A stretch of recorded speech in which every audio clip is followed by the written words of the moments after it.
I love doing watercolour doodles like these, so I really hope that you are going to enjoy today's lesson. Hello and welcome to Doodle Club with me, Cate Field.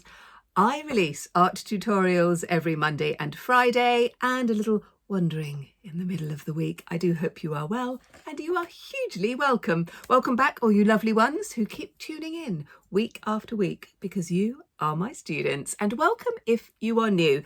I really love doing this kind of doodling with watercolour and I hope you're going to enjoy it. Let's go.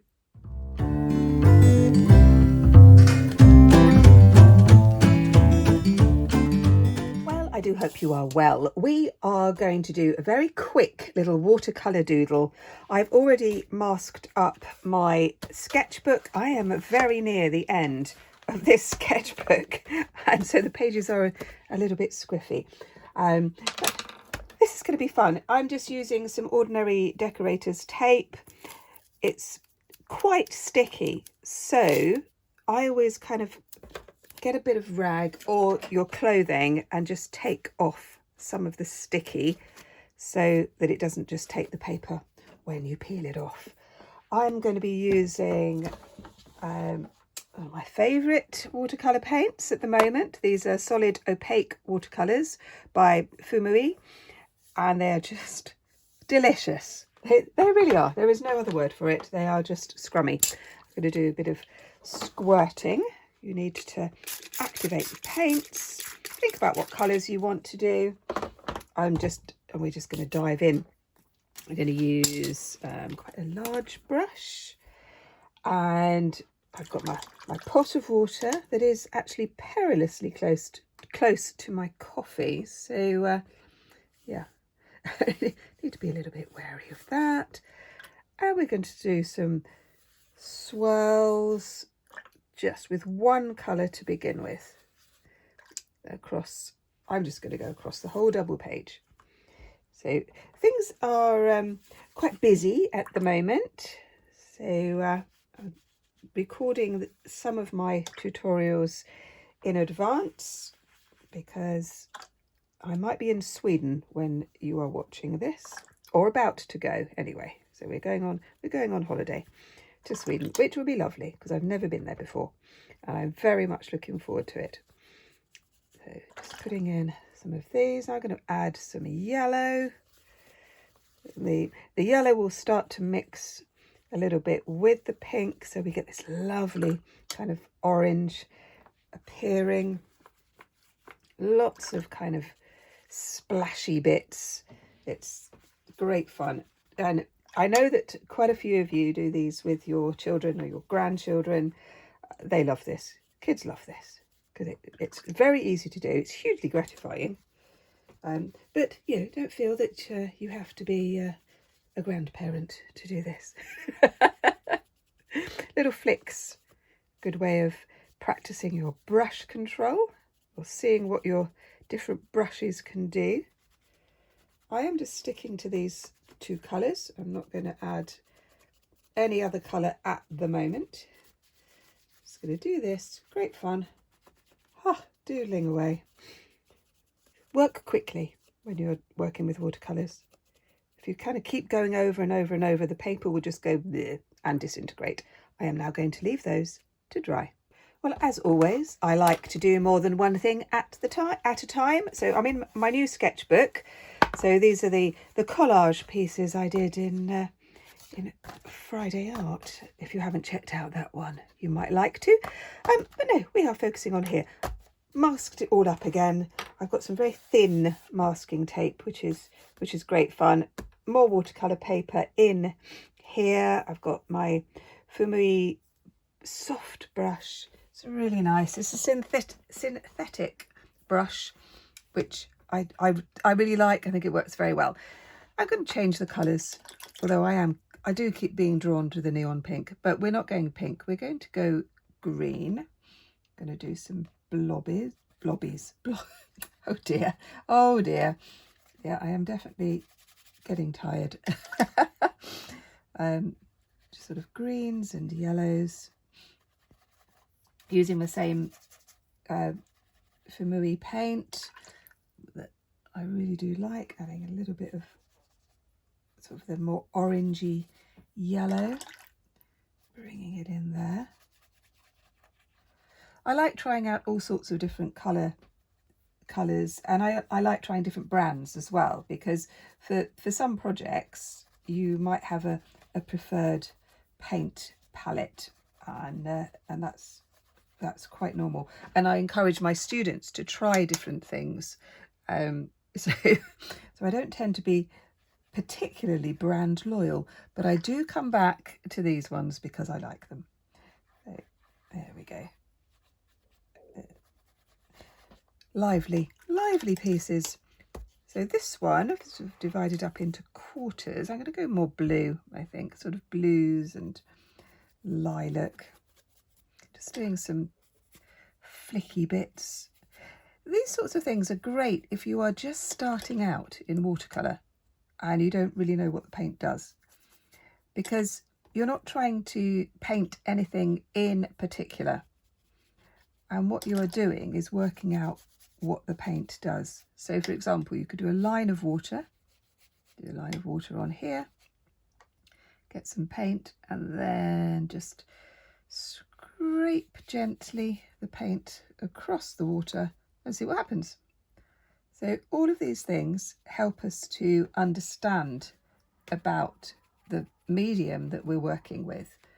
So there's no point in you sort of as an absolute beginner, and I see this a lot, of saying, yeah, I want to start painting, I want to learn how to paint, and I want to go straight in and do still life with a bowl of fruit and some flowers and next to a window and a chair, and it's too complicated. And what happens is, because it's too complicated and because you are new, it's not going to turn out how you might like, and you can become despondent. So you can also use a tissue to lift some of the paint. You could use a little Q-tip, that kind of stuff as well. Gives some very nice effects. Again, I would encourage you to work in a sketchbook. I say this all the time. And if you were one of my students, and I know that some of you see yourself as my student, which I love. I absolutely love that. Then you work in a sketchbook, because you have to be able to see your progress. And if everything is all over the place, or even worse, you throw things away, you will never see your progress. And that's important. So that's my little teacher tip for today, my lovely, lovely students. I'm just going to lift some of this yellow as well. When the paint has dried a little bit more, like this side has, then the paint will stain the paper more. If you do it when it's very, very wet, you can almost lift the paint right off. So you might have done a kind of a blob where you didn't want a blob.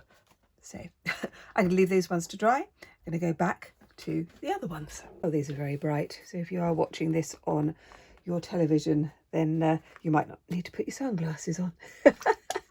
So I'm always very interested in how people watch the tutorials. So I know that quite a few people will watch it on a TV. Of course, others will be watching it on a phone. So whatever it is, however you are watching, you are very, very welcome. I am adding little bits of gold to this pink and yellow. Just little bits. Same as before, just doing marks. There's no kind of pattern to it. Although I am thinking about the composition. I had some people in my art group a couple of weeks ago asking me about composition and how do we learn about composition. And my answer is always the same: by doing things where you are dividing your page up into squares, and then you're trying out different marks or collage or something like that, and you're looking at balance of why does something look more balanced than something else. And it is a little bit subjective. So some people will have different opinions, obviously, and that's fine, but we're talking about you. And so the only way that you're going to work out what looks good for you is by doing it. There's no getting away from it. I say this to my students a lot. You can ask me tons of questions and I can show you, but it's only by doing. It's only action, actually, that really counts. Anyway, lots and lots of gold on these bits. I'm going to leave these to completely dry on the other book as well, which means I'm going to go off and make a cup of tea. So let's have all of those there. I am enjoying the joy of these. Leave those to dry. I'll be back in a moment. I've come back to this one. These are all completely dry now. And what I'm going to do is pick out a little bit more of the colours on here using the same paints. And you'll see that you just get a bit more of an intense colour. These, I've activated them. And I'm just going to put in some sort of bolder strokes, still right across the page, like this. Just a few. I'll do a yellow one as well. Just bringing it up like this. So just sort of add to the patterns. And I'm going to do the same with this one. Just wash my brush. I put in a deeper blue, just like this. Again, it's a really good way to work out what your paint does, how much water you need to put onto the brush, onto the paint, to have the effect that you want. Because often these things, it's not whether it's right or wrong, it's what you want. What is the effect that you want? And the only way you're going to work this out is by playing with it. I can kind of teach you so much, but sooner or later you just have to dive in and do it. There we go. Just putting in a few of these. I always like to do several things at the same time, as those of you who have been watching me for some time will know. And so I will be, as I'm waiting for something to dry, I can always go and work on something else, which is why I do tend to have 2 or 3 sketchbooks on the go at any one time. And I always like to go into my journals as well. So I use journals and sketchbooks in a different way. I did a tutorial, I think it was last month, depending on when you are watching this, of course. Just telling you the difference for me between working in a sketchbook and working in a journal, and had some very interesting comments, because obviously not everybody agrees with me, and that's fine. I'm going to leave those. So my theory, while I'm waffling on here, I might just do a few little doodles while I'm waffling, is that my journals have a distinct theme.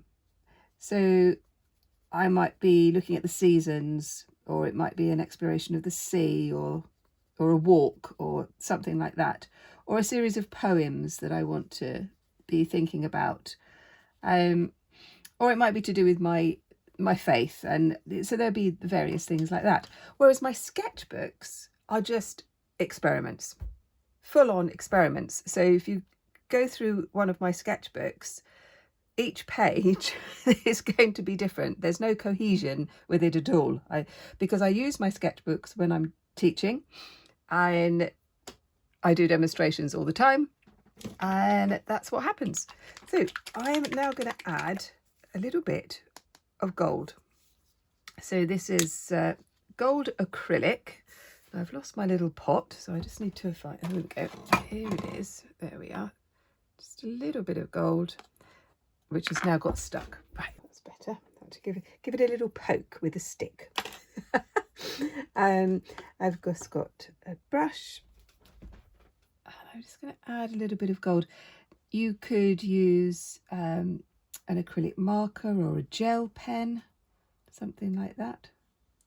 But adding little bits of gold to blue is really rather lovely. Just putting little strokes in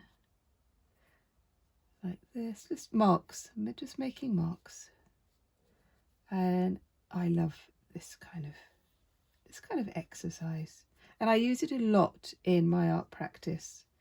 So if you look at some of my paintings, which I did a little home tour. Thank you for your lovely comments on that. That was just wonderful. But you'll see this is my kind of style, and I love it. Makes me happy. That's the thing. It's got to make you happy. Right, these are going to be left to dry. I'm going to go back to the other one. And there they are, all looking rather lovely. I do like them. Now, of course, you could do this on a separate piece of paper. Really nice bit of watercolour paper. Exactly the same method. Tape it all up. And then you can then trim them or cut them up and use them for greetings cards or postcards and in your journals. So you could do that as well. Right, let's see how we're getting on with the other book. I'm still waiting for that gold to dry, so we'll just have to leave that for the moment. Now you can see that some of the paint has bled through this tape, but that's okay. So we're going to do some borders. Oh, that's, yeah. This is what happens sometimes, but it's fine. Don't stress about it. It's definitely not worth stressing about, that's for sure. Let's just pull that off like that. I'm going to leave that side until the gold has completely dried. Let's just gently do this one. So we are going to end up with the 4 squares. So that's all looking rather good. It's got a bit of a paint brush hair there. I'm using a gold acrylic marker, and I'm going to go around the edges. You could do this with a ruler, you could do a different colour, you could do a black outline, like a frame. I thought, no, I'm going to stick with the idea of this gold and put these down like this. There are so many things that you could do with this technique. And this is what I love. This is why I love teaching. This is why I love teaching so much, because I'll give you some skills and some techniques. You have a play with them and then you do your own thing. And I would absolutely love to know what you're going to do, what colours you're going to use. And if you're doing this with your children or your grandchildren, then let me know and share your thoughts with others. Right, let's just put the lid back on that one. It's still not quite dry, but that's okay. I think we will risk just taking some of this tape off. So I'm just going to be a little bit careful. The thin tape is never quite as good, but it will give an effect of squares, which is what I want. And we'll just have a look at and see what patterns we've got, which is just it's just fun. as always. I did have someone ask me in a workshop that I was doing, a real life workshop, not an online one, about whether I take my art seriously at all, which was an interesting question, because the truth is, no, I don't really. I've done lots of exhibitions, and I have a few people who collect my work, which is really nice. But I don't take myself too seriously. I've done all of that. I feel, I did all the serious stuff when I was younger, and now I create art for myself, the things that I like and the things that make me happy. So there we go. I have got those. These are working out really rather well. So, did you prefer the green and yellow with the gold, or the blue and gold, or did you just dive straight in with the bright pink? I do hope you have enjoyed this and that you have got lots and lots of ideas. If you want to see some more, look at this one up here, because I think you're going to like it, and I will see you next time. Take care. Bye bye.